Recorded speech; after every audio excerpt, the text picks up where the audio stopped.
Welcome, ladies and gentlemen, to game number 1. EG is going up against Team Liquid at the Acer Team Story Cup, and starting to the bottom left of Yeonsu, our starting map in this best of 9, we have the first evil genius. It is JYP, the Protoss player for the team, and he's going up against the Terran player. Starting all the way at the top right in red, it is Taeja.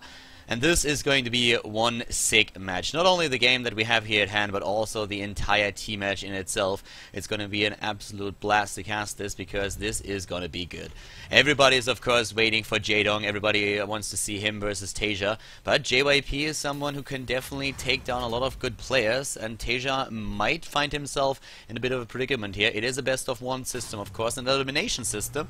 And in case that you're not familiar with how the Acer Team Story Cup works, I just want to remind you that if you're down to the ace player, you always have the chance to get another, like to revive one of the players that has already been eliminated.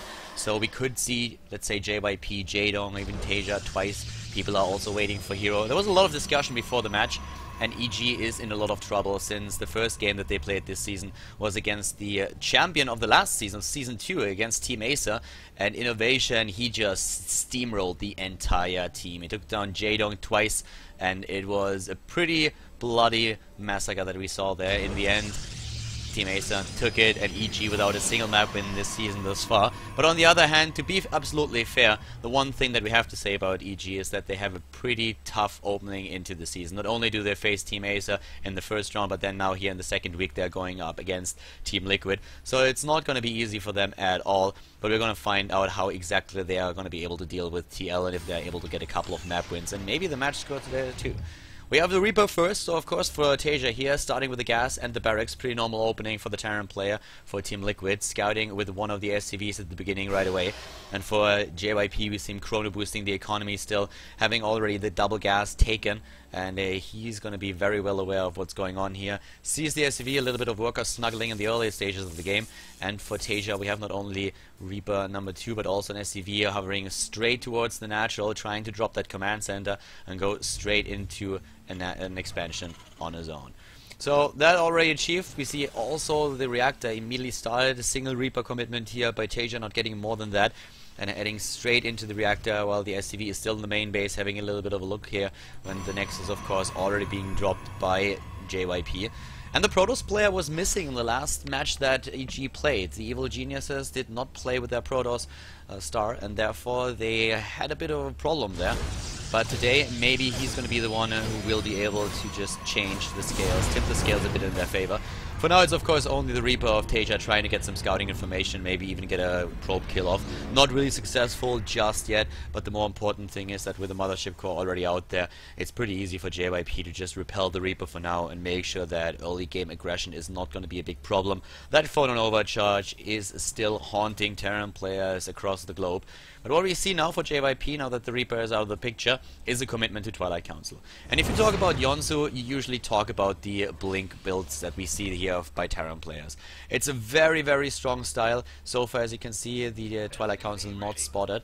And Blizzard changed things a little bit because they realized that Blink is just way too good right now, that it's absolutely incredible. The Terran player, even when he sees that there is a Blink commitment by his opponent, is always in this awkward situation where it's very difficult to judge nuclear how much launch the Protoss player detected. is gonna commit. And that nuclear launch, by the way, is not really happening in the game. That's the alert for a new top donation in the month, so thank you very much for whoever did that. We're gonna check that out later, so thanks for the support.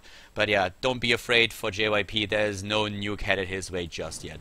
The one thing that is headed his way is the Reaper, on the other hand, moving in, and even with the probes trying to deny the scout, he sees the Twilight Council right away. So for Taeja, the only question that really raises itself right now is, how much is JYP going to commit to this? Is JYP really going to go all out, or is JYP just trying to contain him a little bit and just hover around, trying to just make sure that Taeja has to really commit a lot to bunkers, has to maybe even lift the command center, the natural, and go into the main base. But to be quite fair, looking at the Terran player at this point, we have him already with a concussive shell, we have him with the triple barracks, he's going straight into stim, so he should be in a pretty good position against JYP's Blink commitment, considering that Blink will be done before stim, but still, he can try to hunt down a couple of the stalkers, and he's always in a position where he can just retreat to his own bunkers if he feels the need to build them in the first place. For now, Blink is not done yet, and the first Stalker is already done. Very smart play here by Taeja. He gets 2, he might get a 3rd Stalker here. He completely ignores the Photon Overcharge. He doesn't give a damn about that. Walks right into the main base. A single Marauder with Concussive Shell making all the difference here. He might get the 3rd Stalker. Not just yet, but very smart play by Taeja so far. Even attacking another Stalker here, killing the 3rd one. And this small bio attack that we saw from the Team Liquid player already doing a huge amount of damage here. So very well done. If you look at the units lost, we have like 10 Marines, 1 Marauder against 3 Stalkers, and of course the entire timing of JYP being thrown off a little bit here. Very well executed by Taeja. The Photon Overcharge, of course, also being used, so that's gonna miss later down the road. For now, it's all about the stim, and of course, once again, about those Marauders that are just moving in, but the Blink is done by now. 1 Stalker is already gone, another one might die just yet.